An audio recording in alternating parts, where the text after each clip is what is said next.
আসসালামু আলাইকুম। Iran, America এবং ইসরায়েল যুদ্ধের মাস পেরিয়ে গেছে। আমরা যদি একটু হিসেব করে দেখি, এই যুদ্ধে ইরান কি হারিয়েছে আর কি পেয়েছে, বা ইরানে হামলা চালিয়ে আমেরিকা এবং ইসরায়েল কি হারিয়েছে আর কি পেয়েছে, চলুন একটু দেখে আসি, একটু হিসেব নিকেশ করে আসি। এই যুদ্ধে ইরান কি হারালো আর কি পেল। আমরা জানি 28 ফেব্রুয়ারি 2026 ইরানে হামলা চালায় আমেরিকা এবং ইসরায়েল, এবং সেই হামলায় ইরানের সর্বোচ্চ ধর্মীয় নেতা আয়াতুল্লাহ আলী খামেনি নিহত হন। আয়াতুল্লাহ আলী খামেনির সঙ্গে তাদের আইআরজিসি প্রধান, সামরিক প্রধান এবং আলী লারিজান এবং তাংশিরির মতো সামরিক কর্মকর্তাদেরকেও হত্যা করা হয়। এরকম অনেক, প্রায় শখানেক সামরিক কর্মকর্তাকেও হত্যা করে আমেরিকা এবং ইসরায়েল। এখানেই শেষ না, সেই হামলা থেকে আজ পর্যন্ত ইরানের নারী, শিশু সহ অন্তত 2000 বা তারও কম বেশি বেসামরিক নাগরিক হামলা ইরানে হামলা চালিয়ে, শুধু কি তাই না, এখনো পর্যন্ত ইরানে আমেরিকা এবং ইসরায়েল হামলা চালিয়ে নারী, শিশু সহ বেসামরিক অন্তত 2000 বা তার কম বেশি সাধারণ মানুষকে হত্যা করেছে। সেই সঙ্গে বিভিন্ন সামরিক এবং বেসামরিক স্থাপনাতেও হামলা চালিয়ে বেশ ক্ষয়ক্ষতি করেছে। এর সঙ্গে রয়েছে ইরানের পরমাণু স্থাপনা অর্থাৎ ফর্দো এবং ইস্পাহানেও কিন্তু হামলা চালানো হয়। সেই হামলায় ব্যাপক ক্ষয়ক্ষতি না হলেও ক্ষয়ক্ষতির পরিমাণ একেবারেও কম না। এই হামলার উদ্দেশ্য আসলে কি ছিল আমেরিকা এবং ইসরায়েলের? অর্থাৎ মধ্যপ্রাচ্যে যে দাদাগিরিটা করছে আমেরিকা এবং ইসরায়েল, করতে চায় সেই দাদাগিরিতে যাতে ইরান নাক গলাতে না পারে, অর্থাৎ তাদের আধিপত্য বিস্তারে যেন ইরান কোনো বাধা না হয়ে দাঁড়ায়, এই কারণে, এবং ইরান যাতে পরমাণু শক্তিধর না হয়ে ওঠে, সেটি ছিল আমেরিকা এবং ইসরায়েলের মূল টার্গেট। পাশাপাশি ছিল ইরানের রেজিম চেঞ্জ। আমরা জানি যে আশঙ্কা করা হচ্ছে ইরান যা যা হারিয়েছে, তাহলে কি কি হারিয়েছে ইরান? ইরানের সর্বোচ্চ ধর্মীয় নেতা আয়াতুল্লাহ আলী খামেনিকে হত্যা করা হয়েছে, বেশ কিছু সামরিক কর্মকর্তাকে হত্যা করা হয়েছে, সাধারণ মানুষ অর্থাৎ সাধারণ নাগরিকদেরকে হত্যা করা হয়েছে, বেশ কিছু সামরিক এবং বেসামরিক স্থাপনায় হামলা চালানো হয়েছে ইরানের পরমাণু স্থাপনা কেন্দ্র ফর্দো এবং ইস্পাহানে। সেই সঙ্গে ইরানের বেশ কিছু তেল শোধনাগারেও হামলা চালায় আমেরিকা এবং ইসরায়েল। এর মধ্যে অন্যতম রয়েছে খার্গো দ্বীপ, অর্থাৎ খার্গো দ্বীপটা হচ্ছে ইরানের তেল রপ্তানির প্রাণ কেন্দ্র বা প্রাণ ভোমরা রয়েছে ওখানে, অর্থাৎ দেশটির মোট তেল রপ্তানির অন্তত 90% তেল এই খার্গো দ্বীপ থেকেই রপ্তানি করা হয়। আমরা যদি দেখি, অবশ্য আরেকটি বিষয় একটু বলে রাখি, ইতোমধ্যেই আমরা জানি আমেরিকা স্থল যুদ্ধের জন্য প্রস্তুতি গ্রহণ করছে এবং ইরানে সৈন্য পাঠানোর একটা পরিকল্পনা করছে। তাদের টার্গেটটি হচ্ছে খার্গো দ্বীপ দখল করা, অর্থাৎ মূল যে ইরানের প্রাণ কেন্দ্র বা প্রাণ ভোমরা সেটাকে দখলে নেওয়া। আরেকটি হচ্ছে হরমুজ প্রণালী কেন্দ্রিক যে দ্বীপগুলো রয়েছে, লারাট, আবু মুসা দ্বীপ বা কেশম দ্বীপ, এরকম কয়েকটি দ্বীপ দখলে নেওয়া। অর্থাৎ হরমুজ, ইরানের যে হরমুজ প্রণালী সেটাকে উন্মুক্ত করার জন্য আমেরিকা এবং ইসরায়েল একটি পরিকল্পনা করছে। তাহলে আমরা মোটা দাগে আবার দেখি কয়েকটি বিষয়, অর্থাৎ একটি বিষয় হচ্ছে ইরানের সর্বোচ্চ ধর্মীয় নেতাকে হত্যা করা হয়েছে, বেসামরিক নাগরিকদেরকে হত্যা করা হয়েছে, ফর্দো ইস্পাহানি হামলা করা হয়েছে এবং বিভিন্ন তেল শোধনাগারে হামলা চালানো হয়েছে। এখানে মূল যে বিষয়গুলো, যে মানুষগুলো বা যে প্রাণগুলো চলে গেছে তাদেরকে তো আর ফিরিয়ে আনা যায় না, কিন্তু এর পাশাপাশি যে স্থাপনাগুলোতে হামলা চালানো হয়েছে তাতে খুব ব্যাপক ক্ষয়ক্ষতি হয়নি। বিশেষজ্ঞরা বলছেন ইস্পাহান এবং ফর্দোতে যে হামলা চালানো হয়েছিল, ইরান সতর্ক ছিল এবং তার আগেই তারা তাদের ইউরেনিয়াম সমৃদ্ধকরণের যে পরিকল্পনা ছিল সেটা পরিবর্তন করেছেন, অর্থাৎ ফর্দ এবং ইস্পাহান থেকে তারা সেগুলোকে আগেই সরিয়ে ফেলেছিল। তাহলে ইরানে যে হামলা চালানোটা হলো, এটার কয়েকটি পয়েন্ট রয়েছে, তার মধ্যে আমি আর কি জাস্টিফাই করেছি 4টি পয়েন্ট। এক, ইরানকে পরমাণু শক্তিধর না হতে দেওয়ার পরিকল্পনা। 2, ইরানের রেজিম চেঞ্জ, এর সঙ্গে যুক্ত হয়েছে স্থল যুদ্ধ অর্থাৎ হরমুজ প্রণালীকে মুক্ত করা, এবং আরেকটি হচ্ছে 4 নম্বরটি হচ্ছে খার্গ দ্বীপ দখল করা অর্থাৎ ইরানের প্রাণ কেন্দ্রকে দখল করা। আমরা এই 4টি পয়েন্টের উপর বিশ্লেষণ করব এই ভিডিওর শেষ অংশে। তার আগে আমরা একটু হিসেব করে আসি, ইরানে হামলা চালানোর পরে ইরান যে পাল্টা হামলা চালিয়েছে সেই হামলাগুলোতে আমেরিকা এবং ইসরায়েলের কি কি ক্ষয়ক্ষতি হয়েছে। শুরুতেই ধরা যাক আমেরিকার যে মানে সমুদ্র পথের যে ভয়ঙ্কর এবং অত্যাধুনিক রণতরী ছিল অর্থাৎ জোরাল ফিল্ড, সেই রণতরী সমুদ্রের ভাজে ভাজে অর্থাৎ ঢেউয়ের ভাজে ভাজে এতদিন যে খবরদারিটা করত, ইতিমধ্যে ইরান সেই রণতরীটাকে অকার্যকর করতে সক্ষম হয়েছে। ইরান দাবি করেছে তারা নিখুঁত পরিকল্পিতভাবে আমেরিকার এই রণতরীতে হামলা চালিয়েছে। অবশ্য আমেরিকার পক্ষ থেকে বারবার এই দাবি করা হচ্ছে যে এটি হামলার কারণে নয়, যান্ত্রিক ত্রুটির কারণে মূলত ক্ষয়ক্ষতি হয়েছে আমেরিকার নৌপথের মাফিয়া জেরাল্ড ফিল্ড। কিন্তু সেটা যাই হোক না কেন, জেরাল্ড ফিল্ড এখন মূলত অকার্যকর, অর্থাৎ সেটি এখন শুধুমাত্র ইতিহাস। সমরবিদ বা বিশেষজ্ঞরা কি বলছেন, তারা বলছেন যে রণতরীটি 1 দিন 1 মাস 2 মাস নয়, অন্তত 1 থেকে 2 বছর সময় লাগবে তাকে আবার পুনর্জীবিত করতে, অর্থাৎ তার কার্যক্রম পরিচালনার জন্য স্বাভাবিক কার্যক্রমে ফ্রি আনতে অন্তত 1 থেকে 1.5 বছর বা 2 বছর সময় লেগে যেতে পারে। অর্থাৎ আমরা এই মুহূর্তে বলতে পারি আমেরিকার যে রণতরী, যে গর্ব সমুদ্রপথের যে অহংকার, সেটা চূর্ণ বিচূর্ণ করে দিতে সক্ষম হয়েছে ইরান। এর সঙ্গে বিশ্ববাসী যে ধারণা করেছিল বা আমেরিকা এবং ইসরায়েল যে ধারণা করেছিল ইরানের আকাশ প্রতিরোধ ব্যবস্থা হয়তোবা অনেক দুর্বল, কিন্তু ইতিমধ্যেই ইরানের আকাশ পথে আমেরিকার গর্ব অর্থাৎ F-35 এর মতো বিমান নিরাপদ নয়। ফলে ইরানের আকাশ প্রতিরোধ ব্যবস্থা যে কতটা সক্ষম এবং কতটা পাওয়ারফুল সেটা ইতিমধ্যেই আমরা জানতে পেরেছি। যদিও এক্ষেত্রে অনেকেই ধারণা করছেন বা বিশেষজ্ঞরা বলছেন যে ইরান ইতিমধ্যে রাশিয়া এবং চীনের বিভিন্ন সহায়তা দিচ্ছে। সেটি যাই হোক না কেন, সে যেভাবেই দিক না কেন, ইরানের আকাশ প্রতিরোধ ব্যবস্থা যে একেবারেই দুর্বল না, F-35 এর মতো যুদ্ধ বিমানকে প্রতিহত করে সেটা প্রমাণ করতে সক্ষম হয়েছে। শুধু তাই না, আরো বেশ কিছু এরকম বোমারু বিমানকে ইরান ধূলিসাৎ করে দিয়েছে। সেই সঙ্গে আসি ইরানের আর কি কি অর্জন রয়েছে, চলুন ঘুরে আসি। আমরা জানি ইরান ইতিমধ্যেই কিন্তু আরো যে হামলাগুলো চালিয়েছে অর্থাৎ ইসরায়েল যে হামলাগুলো চালিয়েছে, সেই হামলার ফলে সস্তা ড্রোন দিয়ে যে ব্যাপকভাবে মানে হামলা চালিয়েছে অর্থাৎ পাল্টা হামলা চালিয়েছে, তাতে রীতিমতো নাকানি চুবানি খেতে হয়েছে ইসরায়েলকে। অর্থাৎ ধীরে ধীরে ইসরায়েলের আকাশ প্রতিরোধ ব্যবস্থা দুর্বল হয়ে পড়ছে।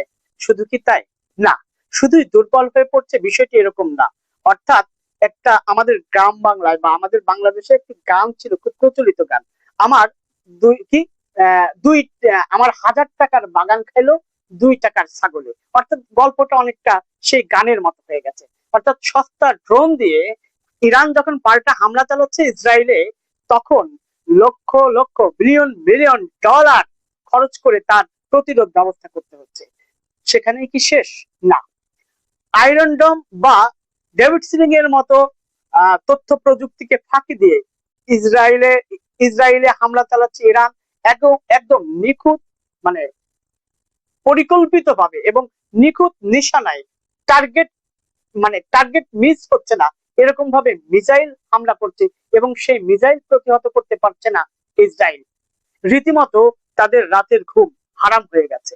শুধু কি তাই না, এর সঙ্গে রয়েছে, আমরা জানি মধ্যপ্রাচ্য জুড়ে আমেরিকার যে ঘাঁটিগুলো ছিল নিখুঁত নিশানায়, মিসাইলের নিখুঁত নিশানায় পরিণত করে একবারে বিধ্বস্ত করে দিয়েছে সেই মার্কিন স্থাপনাগুলি। অর্থাৎ বিশেষজ্ঞরা যেটা বলছেন যে এমন ভাবে গুড়িয়ে দেওয়া হয়েছে মধ্যপ্রাচ্যে আমেরিকার এই সমস্ত ঘাঁটিগুলি এই মুহূর্তে বা এখন পর্যন্ত সেখান থেকে আর যুদ্ধ পরিচালনা করা কোনোভাবেই সম্ভব নয়। অর্থাৎ সেখানেও আমেরিকার পাল্লা ভারী হওয়া তো দূরে থাক, দুঃসংবাদই বটে। আমরা আসি এবার একটু ইসরায়েলের দিকে আরেকবার একটু তাকাই। ইসরায়েলের আকাশ প্রতিরোধ ব্যবস্থা যত দুর্বল হতে থাকবে, ইরানের জন্য তত সুসংবাদ বয়ে আনবে। এই ঘটনা বলতে গেলে আমরা একটু চলে যাই ওই যে প্রথমে শুরুতে আমরা যে 4টি পয়েন্টের উপরে আলোচনা করেছিলাম সেই পয়েন্টের। প্রথম কথা হলো ইরান যাতে পরমাণু শক্তিধর দেশ হতে না পারে সেই জন্য ফর্দ এবং ইস্পাহানে হামলা চালিয়েছিল।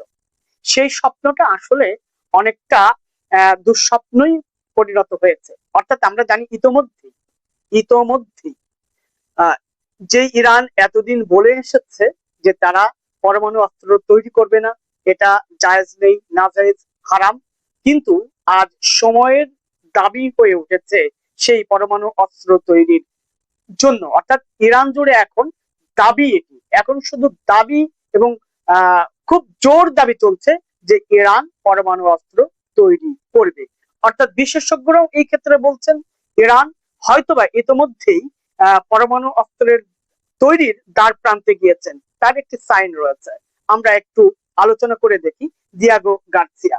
আমরা জানি যে ইতিমধ্যে দিয়াগো গার্সিয়ায় মিসাইল হামলা হয়েছে এবং ধারণা করা হচ্ছে সেই হামলাটি ইরান চালিয়েছে। যদিও ইরান বরাবরই এই দাবি প্রত্যাখ্যান করে আসছে। তারা জানিয়েছে তাদের কাছে যে মিসাইল রয়েছে তা শুধুমাত্র 2000 পাল্লার মধ্যেই সীমাবদ্ধ রয়েছে। কিন্তু বিশেষজ্ঞদের ধারণা আইসিবিএম সফলভাবে ইরান পরীক্ষা চালিয়েছে। অর্থাৎ আন্তঃমহাদেশীয় যে ব্যালিস্টিক ক্ষেপণাস্ত্র রয়েছে, ইরান হয়তোবা দিয়াগো গার্সিয়া হামলার মাধ্যমে সেটা সফল এবং সুন্দরভাবে তারা পরীক্ষা করে ফেলেছে যে তারা তাদের সক্ষমতা কতটুকু অর্জন করতে পেরেছে। এই ক্ষেত্রে হয়তোবা পরমাণু অস্ত্রের খুব কাছাকাছি এ কারণে ধারণা করা হচ্ছে বা ইরান যে কোনো মুহূর্তে ঘোষণাটা দিতে পারে। সেই ঘোষণাটা দিতে এইটুকু সময় মাত্র লাগছে যে ইরান, মানে বিশেষজ্ঞরা ধারণা করছেন ইরান সম্ভবত এই ক্যাপাবিলিটি অর্জন করেনি যে ইরানের ভূখণ্ড থেকে আমেরিকার ভূখণ্ডে সরাসরি হামলা চালানোর সক্ষমতাটা অর্জন করতে পারেনি। অর্থাৎ এই অর্জনটুকু হয়ে গেলেই হয়তো ইরান জানান দিয়ে দেবে তারা পরমাণু শক্তিধর রাষ্ট্রে পরিণত হয়েছে। অর্থাৎ আমেরিকার যে স্বপ্ন ছিল সেই স্বপ্নটি দুঃস্বপ্নে পরিণত হয়েছে। আরেকটি পয়েন্ট, সেটি হচ্ছে ইরানের রেজিম চেঞ্জ। তারা ধারণা করেছিল আয়াতুল্লাহ আলী খামেনি সামরিক কর্মকর্তাদের হত্যার মধ্য দিয়ে ইরানের রেজিম চেঞ্জ হবে। না, সেটি তো হয়নি, বরঞ্চ ইরানের সাধারণ মানুষ, অর্থাৎ কিছুদিন আগে যে ইরানিরা রেজিম চেঞ্জের জন্য আন্দোলন করেছিল, এখন তারাই তাদের সার্বভৌমত্ব রক্ষায় যুদ্ধে নাম লেখাচ্ছে, এমনকি বাদ যাচ্ছে না শিশুরাও। অপরদিকে আমেরিকার রাজপথে নেমে এসেছে সাধারণ মানুষ তাদের রেজিম চেঞ্জের জন্য। অর্থাৎ ট্রাম্প এবং নেতানিয়াহু প্রশাসনের বিরুদ্ধে রাস্তায় হাজার হাজার নয়, শত শত নয়, লাখ, আমরা জানি আমেরিকার রাজপথে পুরো আমেরিকা জুড়ে 80 লক্ষ মানুষ বিদ্রোহ করেছে। এখন ইরানের রেজিম চেঞ্জ থেকে শুরু করে মানে বাদ দিয়ে আমেরিকার প্রেসিডেন্ট ডোনাল্ড ট্রাম্পের চেয়ার নড়বড়ে হয়ে গেছে। শুধু তাই না, ইসরায়েলেও এই আন্দোলন চলছে, বিদ্রোহ শুরু হয়েছে। ইরান যে সেন্সরশিপ চালিয়েছে বা সেন্সরশিপ ইরান অর্থাৎ ইসরায়েল, মানে দুঃখিত, ইসরায়েল যে তাদের গণমাধ্যমের উপরে সেন্সরশিপ দিয়েছে তার ফাঁক গলিয়েও কিন্তু আমরা দেখতে পাচ্ছি ইতিমধ্যেই তাদের মানে বেশ কিছু ভিডিও সামাজিক যোগাযোগ মাধ্যম বা বিভিন্ন জায়গাতে প্রকাশিত হয়েছে। সেইটুকুতেই মানে যত সামান্য এসছে তাতেই কিন্তু আমরা বুঝতে পারছি ইসরায়েলের পরিস্থিতি কতটা ভয়াবহ। অর্থাৎ সেখানেও চলছে বিদ্রোহ, অর্থাৎ নেতানিয়াহুকে মানুষ আর চাইছে না, খোদ ইসরায়েলি নাগরিকরাই। অর্থাৎ যে রেজিম চেঞ্জের কথা ভেবেছিল ইরানে, সেই রেজিম চেঞ্জের গল্পটা এখন আমেরিকা এবং ইসরায়েলের সরকার প্রধানদেরকেই গুনতে হচ্ছে তার মাসুল। আসুন এবার আরো হিসেব নিকেশ রয়েছে। ইরান যুদ্ধে আমেরিকার যে বন্ধু রাষ্ট্রগুলো ছিল বা ইসরায়েলের যে বন্ধু রাষ্ট্রগুলো ছিল, অর্থাৎ গোটা ইউরোপ আমেরিকার হাত ছেড়ে দিয়েছে। তারা স্পষ্ট জানিয়ে দিয়েছে এই যুদ্ধ তাদের যুদ্ধ নয়। অর্থাৎ ব্রিটেনের মতো রাষ্ট্র, স্পেনের মতো রাষ্ট্র, এরা সরাসরি আমেরিকার হাত ছেড়ে দিয়েছে এবং তারা এই যুদ্ধে অংশগ্রহণ করছে না বলে জানিয়ে দিয়েছে। প্রক্ষান্তরে ইরান তাদের যে প্রক্সি যোদ্ধাগুলো ছিল, অর্থাৎ আগেই বলেছি ইসরায়েলের যে আকাশ প্রতিরোধ ব্যবস্থা যত দুর্বল হবে ইরানের জন্য তত সুফল বয়ে আনবে।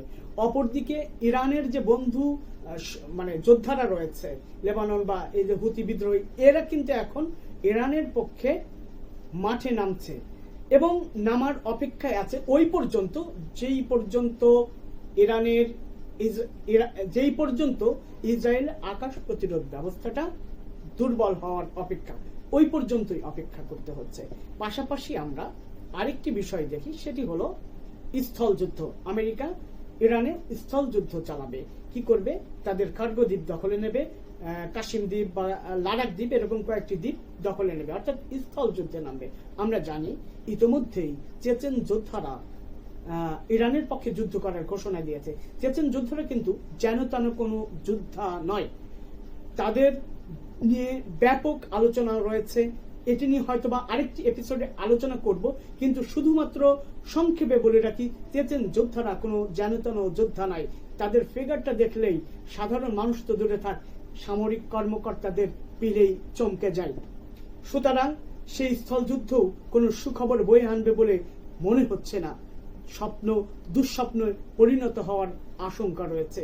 শেষ আরেকটি পয়েন্ট, সেটি হলো কার্গো দ্বীপ, ইরানের প্রাণ ভোমরা বা প্রাণ কেন্দ্র তেল রপ্তানি। ধরে নিয়ে আমেরিকা কোনোভাবে কার্গো দ্বীপ দখলে নিল, বিশেষজ্ঞরা বলছেন সেই দখলটা হবে কয়েক ঘন্টা বা সর্বোচ্চ কয়েকটি দিনের জন্য। কেননা ইরান তাদের সার্বভৌমত্বের প্রশ্নে এক বিন্দু ছাড় দিবে না। সেটির কয়েকটি গুরুত্বপূর্ণ বিষয় যদি আমরা একটু মোটা দাগে আলোচনা করি, তার মধ্যে রয়েছে 1 নাম্বার, ধরুন কোনো কারণে ইরানের কার্গো দ্বীপ আমেরিকা দখল করে নিল, মিসাইল হামলা করে, ড্রোন হামলা করে নাস্তানাবুদ করে ফেলবে, ধ্বংস করে দেবে। হ্যাঁ, এতে ব্যাপক ক্ষয়ক্ষতি হবে ইরানের, অর্থাৎ তাদের তেল শোধনাগার, তেল রপ্তানির মূল যে ভান্ডার, সেটি হয়তোবা ক্ষতিগ্রস্ত হবে। এর ফলে কি হবে? সেখানে মৃত্যুকূপে পরিণত হবে। অর্থাৎ আমেরিকার যে স্বপ্ন নিয়ে তারা স্থলযুদ্ধে যাওয়ার পরিকল্পনা করছে, সেই স্বপ্ন দুঃস্বপ্ন, ধূলিসাৎ হয়ে যাবে ড্রোন বা মিসাইল হামলার মাধ্যমে। এর ফলে ইরানের যে ক্ষয়ক্ষতিটা হবে, সেই ক্ষয়ক্ষতিটা শুধু ইরানের হবে না, সারা বিশ্বের হবে। সেই বিশ্বের যেই বিশ্বে এখন তেল নিয়ে আমাদের যে দুঃসংবাদগুলো আসছে, সেটা আরো ব্যাপক হবে। সেটা কিভাবে? বিশ্বব্যাপী তেলের বাজার অস্থিরতা দেখা দেবে। এই অস্থিরতার ফলে কি হতে পারে? এতদিন আমেরিকা বিশ্ববাসীকে যে স্যাংশনের লাঠি ঘুরিয়েছে, হতে পারে বিশ্ববাসী আমেরিকাকে সেই স্যাংশন দিয়ে দেবে। অর্থাৎ আমেরিকা বিশ্ব থেকে বিচ্ছিন্ন হওয়ার একটি আশঙ্কা আছে। আর ওদিকে ইসরায়েলের আকাশ প্রতিরোধ ব্যবস্থা দুর্বল হওয়ার ফলে একদম নাস্তানাবুদ হয়ে যাবে, মাটির সঙ্গে মিশিয়ে দেবে। ইরানের লাগবে না, ইরানের প্রক্সি যোদ্ধারাই এই জন্য যথেষ্ট, এটা বিশেষজ্ঞদের ধারণা। এবার আসি, বিশ্ববাসী যদি আমেরিকাকে বিচ্ছিন্ন করে দেয়, এই নতুন বিশ্বের নতুন অর্থনীতিতে হয়তোবা খবরদারি করবে ইয়েন বা রিবেল। হয়তোবা সেই অপেক্ষাতে রয়েছে রাশিয়া বা চীন। পুরো বিশ্বের, অর্থাৎ আমেরিকা যে খবরদারিটা করত বিশ্বব্যাপী, সেই খবরদারিটা তাসের ঘরের মতো ভেঙে পড়ার আশঙ্কা রয়েছে। বরঞ্চ বিশ্বের খবরদারির যে রেজিমটি রয়েছে সেই রেজিম চেঞ্জের একটি সম্ভাবনা রয়েছে। সেটি সম্ভাবনা বা শঙ্কা যাই হোক না কেন, স্বপ্ন হোক দুঃস্বপ্ন হোক, যাই হোক না কেন সেটি হতে পারে। অর্থাৎ বিশ্বের নতুন যে পাওয়ারটাকে দখল করার, অর্থাৎ বিশ্ব শাসন ব্যবস্থার যে একটি বড় পরিবর্তন হওয়ার, সেটি হয়তোবা চীন এককভাবে বা রাশিয়া এককভাবে বা যৌথভাবে করতে পারে। কিন্তু এখানেই শেষ না, এর সঙ্গে আরেকটি ভয়ানক বিষয় হলো, যদি এইসবের সঙ্গে আরেকটি ভয়ের বিষয় হলো যুদ্ধ যদি লম্বা হয়, যুদ্ধের দিন যত গড়াবে তত আমাদেরকে তৃতীয় বিশ্বযুদ্ধের জন্য প্রস্তুতি গ্রহণ করতে হবে। এটি আমাদের জন্য ভয়ের বা দুঃসংবাদের কারণ। এখন দেখার বিষয়, আমরা কি বিশ্বের রেজিম পরিবর্তনের দিকে তাকিয়ে থাকবো নাকি তৃতীয় বিশ্বের জন্য প্রস্তুতি গ্রহণ করব।